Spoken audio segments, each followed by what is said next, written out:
नमस्कार दर्शकों, हमारे इस खास कार्यक्रम में आपका स्वागत है। हमारे साथ स्टूडियो में मौजूद हैं ज्योतिषाचार्य अतुलन जी महाराज।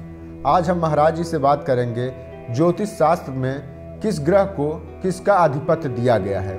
महाराज जी, आपका बहुत बहुत स्वागत है। महाराज जी, ये बताइए, ज्योतिष शास्त्र के अनुसार किस ग्रह को किस तत्व का आधिपत्य दिया गया है? जैसे कि 5 तत्वों से आपके मूलभूत शरीर का निर्माण हुआ है जी, और 5 तत्वों के अंतर्गत आपके संसार में जो भी प्राणी जीवित हैं या सुचारू रूप से जीवन का निर्वहन कार्य चल रहा है, इन्हीं 5 तत्वों के माध्यम से चल रहा है। उन्हीं 5 तत्वों में आपके ग्रहों को भी कहीं न कहीं रखा गया है। पंच तत्व जैसे कि अग्नि तत्व, वायु तत्व, जल तत्व, पृथ्वी तत्व और आकाशीय तत्व, ये 5 तत्व होते हैं। इन्हीं 5 तत्वों के अंतर्गत इन ग्रहों को भी रखा गया है। अब कौन से ग्रह किस तत्व पे आते हैं, ये आप जानकारी चाहते हैं तो बताइए। जी पंडित जी, जैसे कि अग्नि तत्व में कौन कौन से ग्रह आते हैं? अग्नि तत्व में आपके सूर्य ग्रह तथा मंगल ग्रह आते हैं। जी, तो ये सूर्य ग्रह और मंगल ग्रह के शांति के लिए क्या करें पंडित जी? मंगल ग्रह अगर प्रॉब्लम क्रिएट कर रहा है, सूर्य ग्रह क्रिएट कर रहा है प्रॉब्लम, तो उसके अनुसार अब वह किस दृष्टि के अनुसार से प्रॉब्लम क्रिएट कर रहा है, कौन सा ग्रह उसके साथ विद्यमान है जी, या कौन सी राशि के साथ युति बना के बैठा हुआ है या किस ग्रह की दृष्टि पड़ रही है, उसके अनुसार ही देखा जाता है। उसी के अनुसार उसका समस्या का निवारण किया जाता है या उसी के अनुसार उस समस्या का ज्ञात होता है। ठीक है पंडित जी, हमारे दर्शक जानना चाहते हैं, ये पृथ्वी तत्व कौन से ग्रह में आते हैं? पृथ्वी तत्व आपका पृथ्वी तत्व में केवल बुध ग्रह आता है जी, जो कि बुद्धि और बल तथा पराक्रम का कारक माना जाता है जी, जो कि इस पृथ्वी पे इन्हीं की आवश्यकता होती है मूलभूत रूप से। जी, ठीक है। पंडित जी, ये बताइए, वायु तत्व में कौन से ग्रह आते हैं? वायु तत्व मतलब कि हवा। जी, हवा के तत्व में विद्यमान केवल शनि ग्रह तथा राहु ग्रह आते हैं। जी, ठीक है, शनि ग्रह और राहु ग्रह आपके वायु तत्व में आते हैं। पंडित जी, एक कॉलर हमारे साथ जुड़े हैं। हेलो जी, कहाँ से अपना नाम बताएं? जी, हाँ जी, शुभ नाम आपने क्या बताया? दुर्गेश पांडे जी, बताएं क्या जानकारी चाहते हैं आप?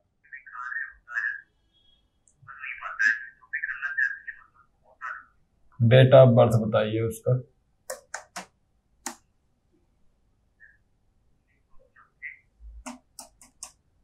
जी, टाइमिंग, वो डेट क्या है, मंथ क्या है? 25 फरवरी 1990। जी, टाइमिंग 8:30 बजे सुबह या रात्रि? दिन में। जन्म स्थान कहाँ का है? आगरा का ही है। ओके जी, दुर्गेश जी, आपकी बेटी की कुंडली तो बहुत ही अच्छी है, लेकिन इस कुंडली के अनुसार इसे लाभ की प्राप्ति नहीं हो पा रही है जी। इसमें शनि की महादशा चल रही है तथा राहु की अंतर्दशा और बुध की प्रत्यंतर दशा, जिसमें इसका कुंभ राशि दर्शाया जा रहा है, लग्न राशि वृष दर्शाई जा रही है। और ये करीब 2014 से आप प्रॉब्लम में चले आ रहे हैं। 2014 के बाद से आप शादी विवाह जो भी देखना चाहते हैं उसमें प्रॉब्लम्स क्रिएट हो रहे होंगे, बात बनते बनते बिगड़ जाती होगी। 1-2 जगह आपने जैसे कि मंगनी का रस्म या एंगेजमेंट वगैरह। जी,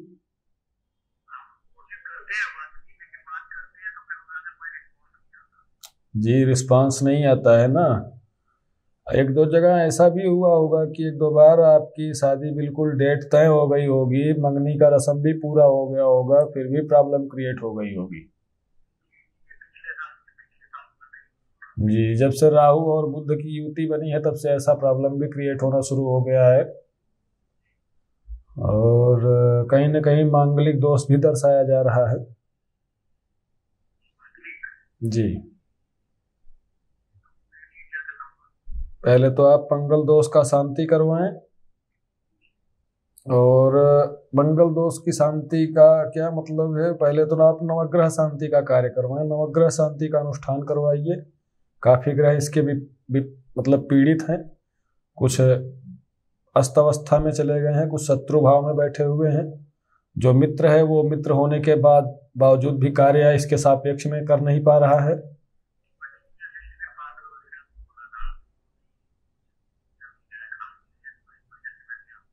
जी, आवाज आपकी क्लियर नहीं आ रही है। हाँ जी,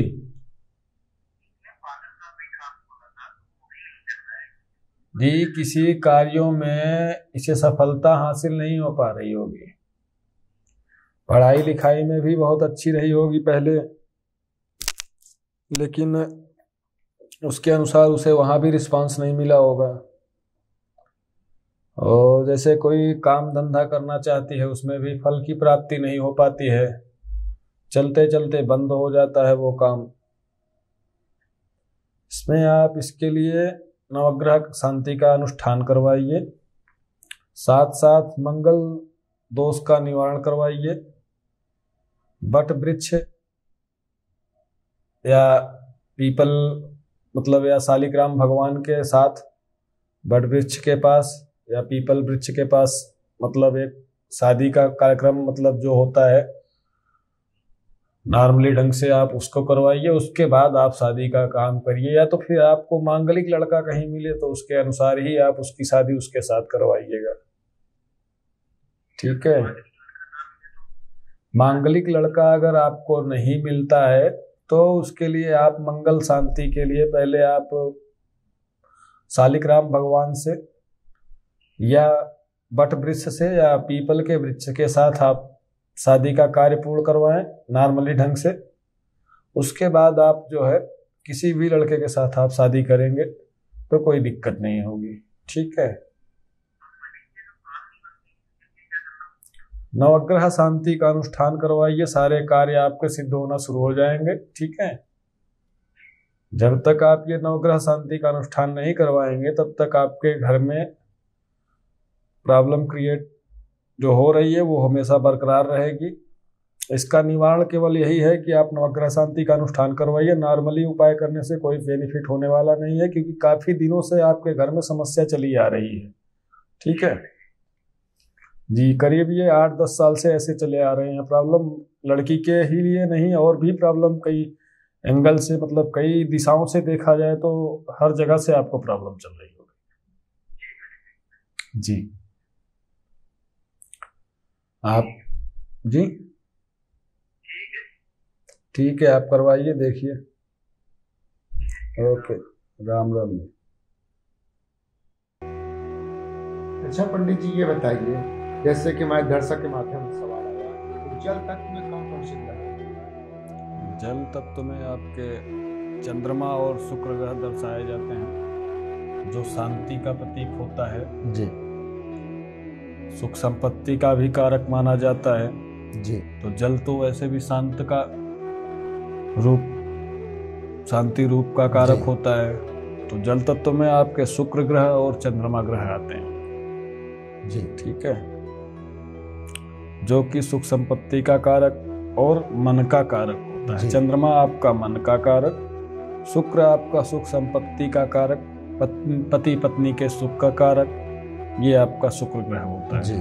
ठीक है पंडित जी, ये बताइए, क्या आकाशीय तत्व ग्रह का क्या उपयोग हो सकता है? आकाशीय तत्व में आपके गुरु आते हैं जी, तथा साथ साथ केतु भी आता है जी। लेकिन केतु के लिए ज्योतिष शास्त्र में कहीं न कहीं अपवाद भी दिया गया है जी। बाकी आकाशीय तत्व में गुरु तो एकदम कंफर्म है, जो कि आपका मार्गदर्शक होता है जी। किसी भी रूप में आप मतलब किसी भी दिशा से आपको मार्ग दर्शाने का कार्य करता है जी। केतु अपवाद में है लेकिन आकाशीय तत्व माना जाता है, क्योंकि अब इन चारों तत्वों में उसका कोई रोल नहीं है। तो पांचवा तत्व आपका जो बचा ये आकाशीय तत्व, उसमें जब गुरु बच रहा है तो गुरु तो है ही, साथ साथ केतु के लिए अपवाद है, लेकिन केतु भी है आकाशीय तत्व में ही है। जी ठीक है। तो राहु केतु शांति के लिए क्या करना चाहिए पंडित जी? अगर राहु केतु प्रॉब्लम क्रिएट कर रहे हैं, उनकी शांति के लिए आप कुछ जानना चाहते हैं जी, तो राहु केतु के लिए तो जैसे कि गाय को हरा चारा डालना जी, जितना मात्रा में हो सके खिलाओ। गरीब निर्धन को हरे वस्त्र का दान करना जी, हरे अन्न का दान करना जी, और एक सबसे सटीक उपाय यह है राहु के लिए कि जैसे कि आप रिक्शे से सफ़र करते हैं जी, जो साइकिल वाला रिक्शा होता है जी, जो आपको बिठा के सवारी छोड़ता है, उसे आपने जैसे कि तय किया 10 रुपए में, एग्जाम्पल के तौर पे मान लीजिए जी, आपने उसे 10 या 20 रुपए में तय किया और आप अपने उद्देश्य पे या मंजिल पे पहुंचने के बाद उसे उतना ही दोगे जितना तय किए हो जी। अगर उससे बढ़ के आप देते हैं, जैसे 20 रुपए में आपने उसको तय किया है, बाय द वे उसको 30 रुपए आप दे रहे हैं, 10 रुपए आप ज़्यादा दे रहे हैं ना, उसके अंतरात्मा से आपको आशीर्वाद मिलेगा। उससे तगड़ा राहु शांति का मतलब कोई उपाय नहीं है। रिक्शे चालक को आप 10-20 ज़्यादा दे दो तय पैसे से, या ऑटो चालक को दे दो, या कैब चालक को दे दो। कैब वो तो मान लो मेहनत कम कर रहे हैं, वो तो मशीन के माध्यम से आपको कार्य करके पहुंचा रहे हैं, लेकिन वो जो रिक्शे वाला है पैरों के माध्यम से मेहनत करके जाएगा। अगर आप उसके साथ कभी सफ़र कर रहे हैं तो उसे आप जैसे 20 रुपए में आपने तय किया, उससे 30 रुपए 40 रुपए 50 दे दो, आपका राहु का प्रभाव बिल्कुल कम, उससे राहु शांत हो जाता है। या तो गाय को हरा चारा खिलाए, या बुधवार के दिन राहु काल के टाइम पे कुत्ते को दूध बिस्किट खिलाए, 12:30 से 1:45 के बीच में राहु काल में। ऐसा करने से राहु का प्रभाव कम होता है। साथ साथ केतु का भी प्रभाव उसी के माध्यम से कम हो जाता है। राहु केतु एक ही है, अमृत पान के चक्कर में सर कट गया था इसलिए अलग अलग हो गए, धड़ अलग के और सर अलग हो गए। तो सर को केतु बना दिया गया, धड़ को राहु बना दिया गया। तो आप ज्योतिष शास्त्र से जुड़ी सारी जानकारी हमारे सामने ये नंबर फ्लैश हो रहे हैं, उसके माध्यम से आप अतुलेंद्र जी महाराज से जानकारी ले सकते हैं। महाराज जी आपका बहुत स्वागत है हमारे इस कार्यक्रम में।